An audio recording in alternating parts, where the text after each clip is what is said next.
Assalamualaikum warahmatullahi wabarakatuh. Alhamdulillahi rabbil alamin. Wassalatu wassalamu ala ashrafil anbiya'i wal mursalin wa ala alihi wa sahbihi ajma'in, amma ba'd. Ikhwati fillah rahimakumullah, dimanapun antum berada, semoga senantiasa dalam keadaan sehat walafiat. Saya sekarang berada di masjid terbesar di Kisaran. Saat ini kita akan melanjutkan kajian bedah buku Fikih Ruqyah, yaitu masih berkenaan dengan syarat seorang peruqyah. Syarat seorang peruqyah yang berikutnya adalah amanah dan menjaga rahasia pasien. Nah, menjaga amanah pasien merupakan hal yang sangat penting dan utama bagi seorang peruqyah, dan sangat menarik bahwa sifat amanah dengan kepribadian seorang mukmin sangat erat sekali. Seorang mukmin pasti memiliki sifat amanah. Nah, kemudian orang yang memiliki sifat amanah juga akan menjadi tempat yang sangat aman bagi orang lain. Nah, jadi seorang peruqyah yang benar-benar dipercaya oleh pasiennya, maka dia harus menjaga kepercayaan itu. Jangan sampai apa yang sudah dipercayakan oleh seorang pasien dan keluarganya itu dikhianati oleh seorang peruqyah. Nah, maka syarat ini sangat penting, yaitu seorang peruqyah itu mesti amanah atau menjaga rahasia pasien. Nah, seorang peruqyah bukan hanya sebagai seorang penerapi, tapi dia juga seorang mustasyar. Dia ada tempat orang untuk bertanya, untuk konsultasi. Dalam proses konsultasi, mungkin semua orang akan berterus terang dan menyampaikan semua keluhan-keluhannya. Nah, di sini akan terungkaplah banyak aib atau kekurangan-kekurangan dan persoalan-persoalan yang mungkin tidak perlu diceritakan kepada orang lain, tapi kepada seorang peruqyah yang diberi amanah atau yang dipercaya oleh seorang pasien, itu sangat penting untuk diberitahu. Maka disinilah sifat amanah yang sangat begitu ditekankan mesti ada pada diri seorang peruqyah.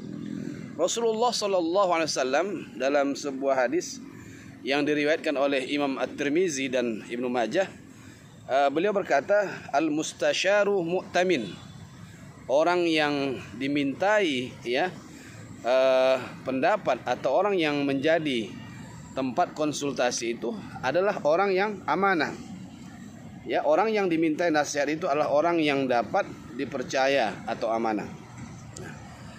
Nah, kemudian kita diingatkan lagi kepada sebuah hadis yang mengatakan, man satara musliman satarahullahu yaumal qiyamah. Siapa yang menutupi aib atau kekurangan seorang muslim atau saudaranya muslim, maka Allah akan menutup aibnya di hari kiamat. Ikhwati fillah rahimakumullah, dalam praktek ruqyah syariah, tentu sebagaimana halnya praktek tibun nabawi lainnya seperti bekam dan lain-lain sebagainya, maka di situ seorang tabib, seorang penerapi atau seorang terapis itu sangat ditekankan memiliki sifat amanah. Imam Ar-Razi di dalam kitabnya Akhlaqut Tabib, akhlak seorang tabib, akhlak seorang penerapi, beliau pernah mengatakan kepada muridnya, beliau mengatakan seperti yang tertulis pada halaman 180, beliau mengatakan begini, ketahuilah wahai anakku, sepatutnya bagi seorang dokter atau tabib bersikap lembut kepada orang lain, menjaga rahasia mereka, terutama rahasia pasien yang ditolongnya. Barangkali sebagian penyakit itu ada yang mesti dirahasiakan, bahkan kepada orang yang terdekat dengan pasien seperti orang tuanya, saudaranya, dan lain sebagainya. Jadi hal ini menjadi sebuah karakter yang sangat penting bagi seorang dokter muslim, sebagai seorang tabib muslim, termasuk di dalamnya adalah seorang peruqyah. Maka oleh karena itu di dalam proses ruqyah dan di saat setelah pasien selesai diruqyah, maka semua aib dan kekurangan seorang pasien harus disimpan rapat-rapat, jangan dibeberkan kepada siapapun. Syekh Sa'ad Sa'id Ahmad Abduh di dalam bukunya, di dalam salah satu bukunya mengatakan amanah ini ada beberapa hal yang perlu dilakukan. Pertama, amanah ketika berinteraksi dengan pasien. Nah, kemudian yang kedua, amanah dalam melaksanakan diagnosa. Nah, jangan sampai penyakit seorang pasien atau keluhan seorang pasien itu begitu dibesar-besarkan sehingga pasien dan keluarganya merasa ketakutan. Nah, ini disampaikan oleh Syekh Sa'id Ahmad Abduh.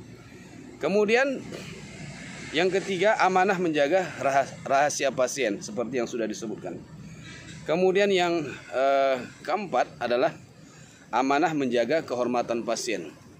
Nah, menjaga kehormatan pasien ini barangkali di dalam proses ruqyah, misalkan ada ungkapan-ungkapan yang tidak disadari atau aurat seorang pasien tersingkap, maka itu harus segera ditutupi, atau kemudian kalau terlanjur maka harus dirahasiakan. Nah, ikhwati fillah rahimakumullah, kita melihat pada masa sekarang ini sifat amanah atau menyembunyikan rahasia pasien ini mulai tidak dipegang teguh oleh sebagian penerapi, termasuk peruqyah. Misalkan kita melihat di media sosial begitu mudahnya seorang pasien, seorang peruqyah atau seorang pembekam merekam atau memvideokan pasien-pasiennya yang sedang terapi. Seorang peruqyah menyebarkan hasil rekamannya saat pasien sedang kerasukan. Nah, ini bagaimanapun merupakan aib atau kekurangan yang tidak diinginkan oleh seorang pasien disebarkan kemanapun. Bahkan kata Syekh Usamah bin Yasin Al-Ma'ani, walaupun ada izin dari seorang pasien untuk membolehkan videonya atau fotonya disebarkan di media sosial, itu pun bagi seorang peruqyah tidak boleh melakukannya, karena sebagai seorang peruqyah kita sangat dituntut untuk menjaga amanah yang disandangkan oleh orang lain kepada kita semua. Ikhwati fillah rahimakumullah, barangkali inilah yang perlu kita ingat sebagai seorang peruqyah. Jangan sampai amanah yang diberikan, yang dipercayakan kepada kita kemudian disebarkan dipublikasikan di media-media sosial. Nah, ciri khas seorang mukmin yang sejati adalah bersifat amanah. Dan orang yang amanah itu pasti menjadi tempat yang aman bagi orang lain untuk mengadukan persoalannya. Jadi iman, amanah, dan aman itu adalah tiga kata yang memang tidak bisa dipisah. Ketiga kata ini berasal dari huruf alif, mim, nun. Iman itu berasal dari kata amanah. Kemudian amanah itu berasal dari kata i'tamana. Kemudian aman itu berasal dari kata aminah. Jadi semuanya sangat terkait. Orang yang beriman pasti amanah, dan ketika dia amanah orang lain pasti aman ketika berada di sisinya atau ketika mengadukan semua persoalannya. Mudah-mudahan bermanfaat dan semoga kita semua menjadi peruqyah yang amanah, yang betul-betul bisa menjadi tempat yang aman bagi siapapun yang mengadukan persoalannya kepada kita. Demikian, mudah-mudahan bermanfaat. Wassalamualaikum warahmatullahi wabarakatuh.